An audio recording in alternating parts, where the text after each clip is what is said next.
Love this podcast? Support it and sponsor today. Simply head to ozcastnetwork.com for details.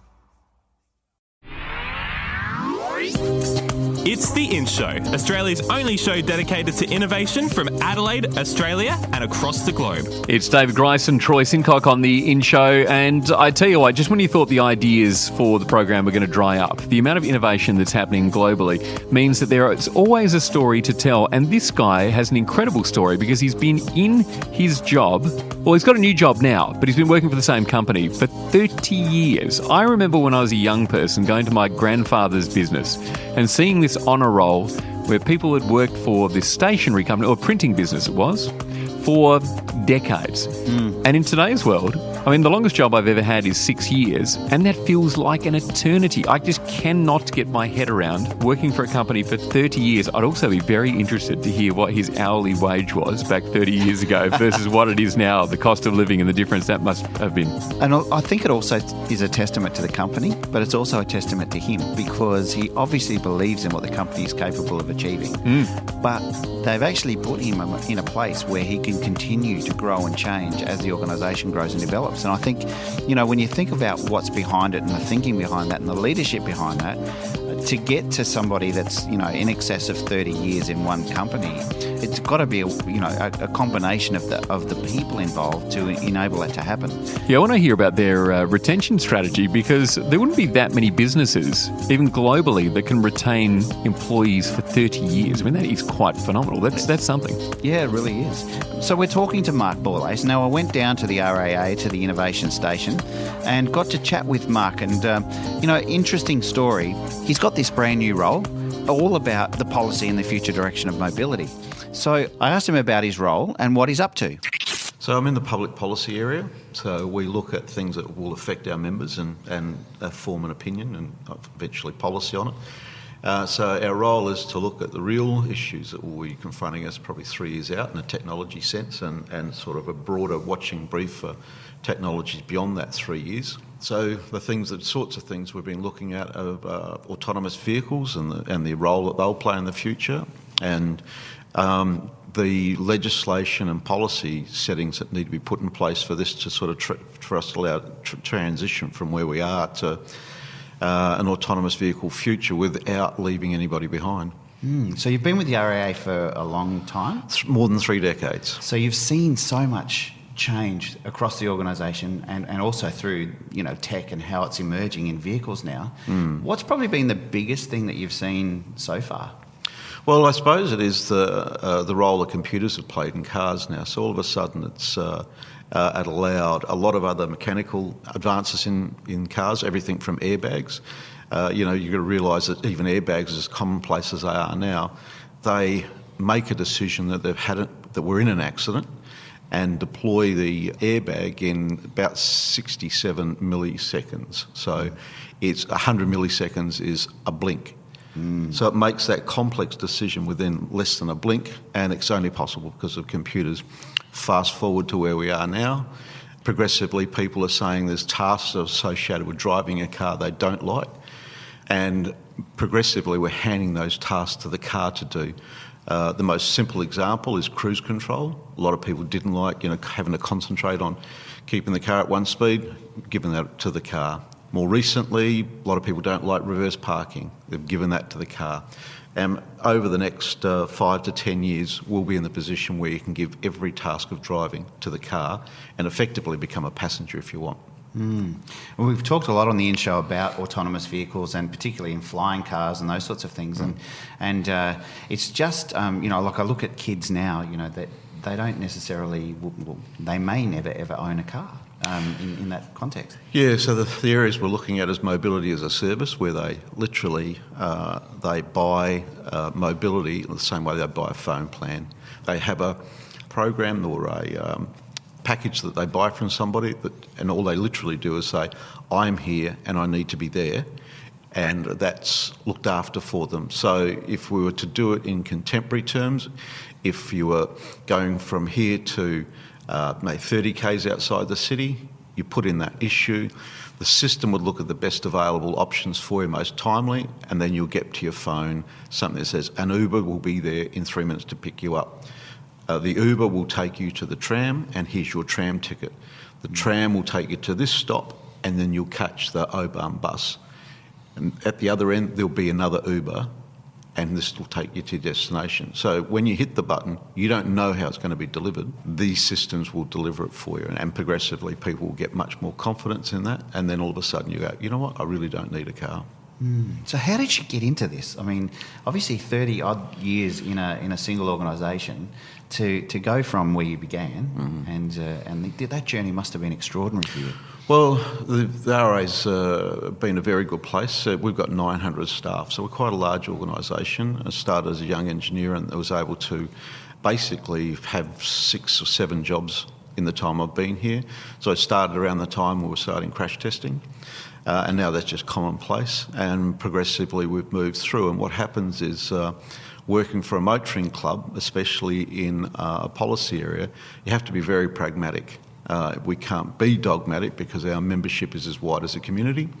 So we have to take the community with us, and part of that is finding pragmatic ways through complex problems sometimes.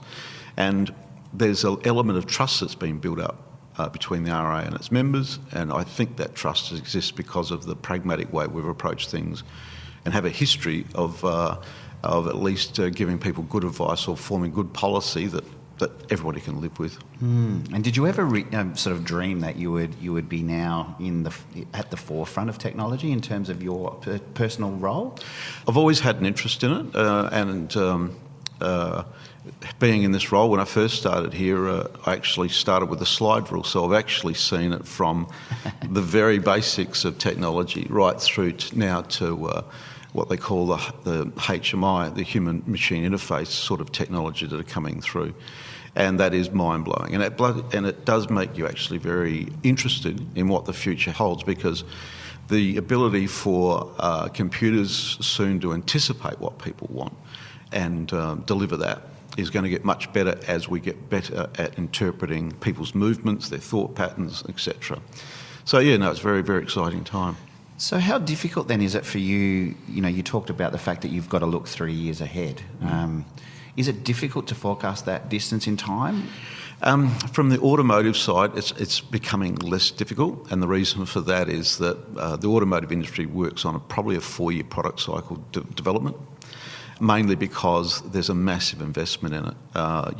The investment to make a new vehicle is billions, and they can't afford to get it wrong. So they are in fact trying to anticipate what the market's in 3 years' time and start developing it now. So we're in contact with the manufacturers, so we get a sense of what they're thinking.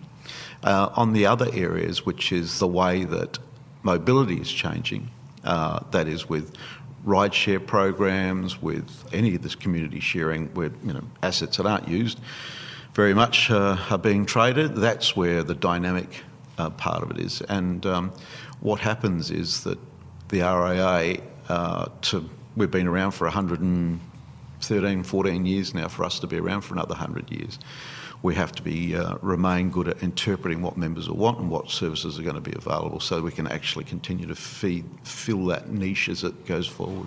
Yeah. So how is this, the future thinking then? How are you integrating that into the makeup of the business model that is the RAA right now? And is that a challenge for you across such a large organisation? It is. So one example is we've got an ageing membership. A majority of our members are over 50. So we know that they'll transition across into retirement and into assisted care, etc. And as we know from countries like China, where they've, the one-child policy has meant that the service industry is really going to have to boom to look after these sort of people. We've been looking at autonomous vehicle technologies for that industry, but not in the way that people probably think. We're not talking about cars that we see driving down the road. We're talking about very small pods that will move people around retirement or assisted care facilities. But you have to get in at design stage of the facilities to make sure that these mobility devices have a role. So that's one example of how we're looking at the technology, seeing how quickly it is evolving, seeing what our members' needs are, and try to find a way of merging those two things together. Yeah, I mean, that's a serious challenge, because you're not talking about just the automotive or the people movement capabilities. You're talking about the design and construction of these retirement villages to enable this to happen. Are you starting to talk with builders along this sort of line? Yeah, so in my role, the last couple of years, I've been out presenting to the Institute of Architects, urban planners, traffic planners, and I was quite surprised how little they understood about how this technology was going to come up. So an example for an architect might be, we've got cars now, the 5 and 7 Series BMWs, that will valet park themselves. So what that means is you can get out at your front door, and once it's been programmed to know the terrain, it'll drive itself to the garage and park itself there. So a legacy of that is you don't need garages that are wide enough to open the doors with. So if you're an architect and you're putting column distances in a new building for that thing, you may be making it so that it's over-engineered or won't be future-proofed. That's one very simple example. The other part about it is for them to start to think more laterally about autonomous vehicles within a precinct. So everybody thinks that autonomous vehicles, when they come, will be homogenous. They'll be used everywhere. They won't. They'll start in dedicated precincts where only smart cars are allowed to go. They'll be connected often by intelligent parts of the transport system where they'll be able to drive. But once you drive off into other suburbs, it'll be the car's back to you to drive. Some people say, well, I like driving my car. And, 100 years ago when cars overtook horses, cars had to go along slowly and they'd have a flag, etc. And progressively they overtook the horse. People still ride horses 100-odd years later. You're just not allowed to ride them on the freeway. So there'll be an analogy like that with what we call dumb cars. Or if you've got your sports car that you want to go for a ride in the hills and all that sort of stuff, you'll still be able to do it. You just won't be able to do it in smart corridors.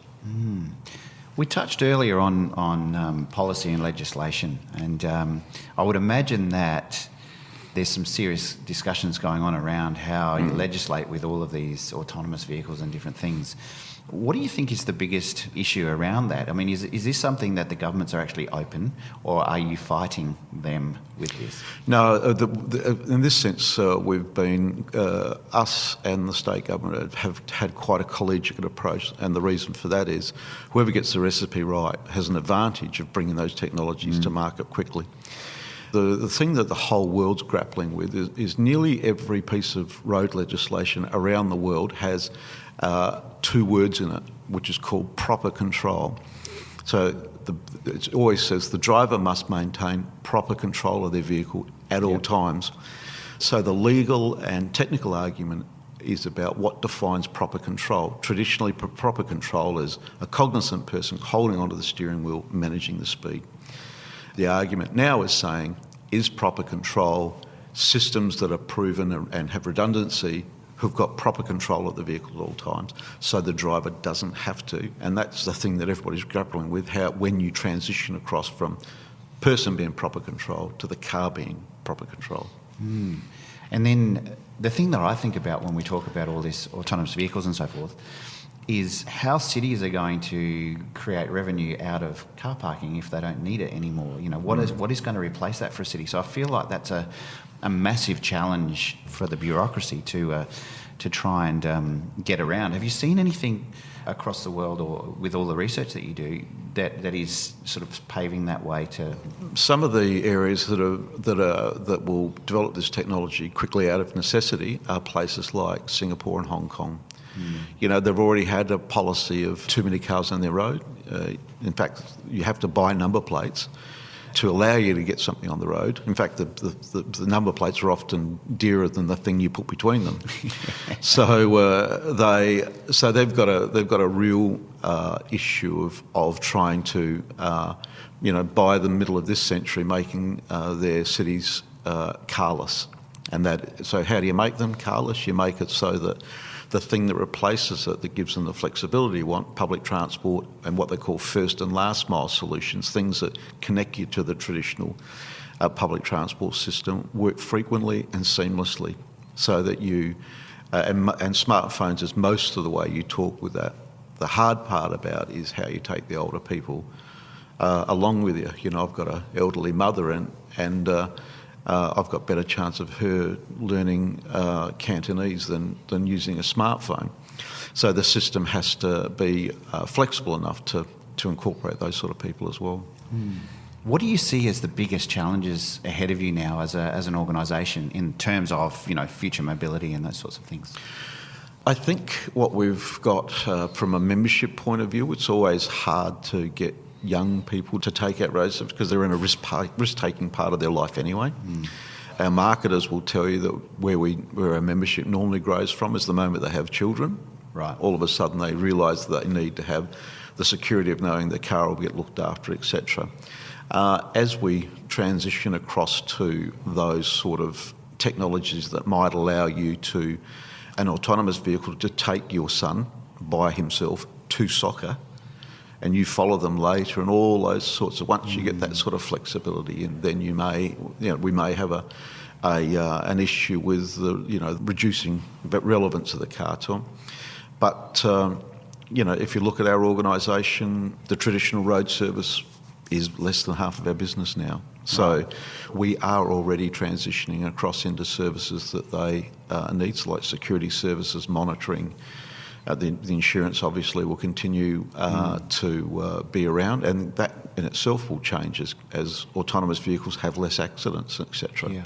So it's a time, and we've got an innovation team whose role is to work out what innovations we should be following and how we basically remain relevant. Well, Mark Borlace, Senior Manager of Future Mobility here at the RAA, thank you for joining us on the In Show. And thanks for your interest. It's all about innovation on the In Show podcast. My goodness, there's a lot happening at the RAA, the Royal Automobile Association. Oh, mate, I'm more and more impressed with that organisation. Now, I am a member of the RAA. So am I, for that matter. Well, I remember when I bought my first car, my father said the first thing, apart from insuring it, is that I've got to be a member of the RAA. Exactly the same for me. It was just a given. Like, there was no choice. You just knew that if you needed support, you needed to be signed up with them. Yeah, and that was actually over 30 years ago when I got my first car. So, like, you think about that, Mark was probably just starting at the RAA when I got my first car and joined up. He was probably in a role where he filled out the form. He's probably taking the call. G'day, David. How can I help you? It probably was. Now, tomorrow we're going to hear, as if that wasn't inspirational enough, tomorrow we are going to hear about something quite incredible that is going to have the hairs on the back of your neck standing up on end. Yeah, look, Brad Chilcott, he's a guy that came in and we interviewed, and just an incredible presence of a man. Yeah, mainly because he took us a little bit off guard. Yeah, he's a pastor, but he was wearing a Yes Equality t-shirt, and it was before the marriage laws were changed by vote in Australia. And I remember thinking, this is a guy that runs a church. Shouldn't he be thinking more traditionally? Shouldn't he not be as open-minded as he appeared to be? And then when we heard his story, what you realise was he just stood for people. Yeah, and the fact that he just loves to help people. And what an innovation that is, just to see the way that the church that he works within has completely transformed the concept of what it is to go to church. Absolutely. We're going to hear what inspires him tomorrow on the In Show podcast. The In Show Interview. Subscribe to the In Show podcast on iTunes. A Dave and the Beanstalk production.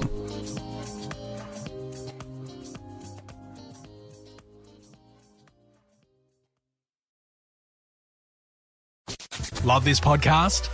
Support it and sponsor today. Simply head to AuscastNetwork.com for details.